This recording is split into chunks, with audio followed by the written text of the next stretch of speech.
হ্যাংলার রেসিপিতে আপনাদের সবাইকে স্বাগত। আচ্ছা, এখন তো রাইস পেপারের ব্যবহার খুব বেড়ে গেছে। এটা দিয়ে বাড়িতেই আপনি খুবই সহজে স্প্রিং রোল আর মোমো বানিয়ে নিতে পারেন, বা ডাম্পলিং। চলুন আজ দেখে নিই রাইস পেপার ব্যবহারের সঠিক পদ্ধতি। প্রথমেই প্যাকেটটা কেটে আমি একটা শিট বার করে নিলাম। রাইস পেপার ব্যবহার করার প্রথমেই ঠান্ডা জলে ভিজিয়ে নিতে হয়। মোটামুটি 5 থেকে 6 সেকেন্ড সময় লাগে এর জন্য। এটা ভেজালেই হালকা ট্রান্সপারেন্ট হয়ে যাবে। ভেজানো হয়ে গেলে এক্সট্রা জলটা ঝরিয়ে দিতে হবে।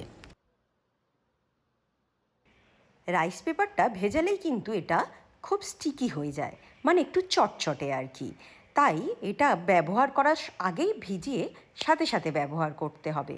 বেশিক্ষণ রেখে দিলে কিন্তু ওটা এতটাই চটচটে হয়ে যাবে যে এটা দিয়ে ঠিক শেপ দেওয়া যাবে না।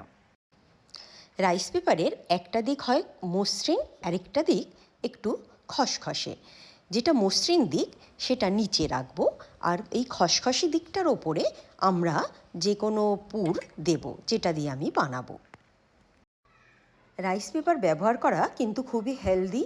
এতে কোনো স্যাচুরেটেড ফ্যাট থাকে না। ইভেন আমি তো বলবো ময়দার থেকে অনেকটাই হেলদি কিন্তু এই রাইস পেপারটা।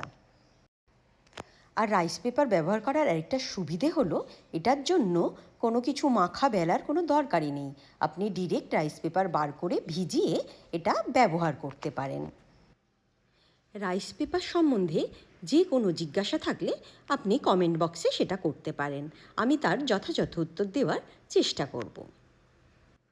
রাইস পেপার দিয়ে নানা রকম রেসিপি আসছে হ্যাংলার রেসিপিতে। অবশ্যই সাথে থাকবেন। অনেক ধন্যবাদ।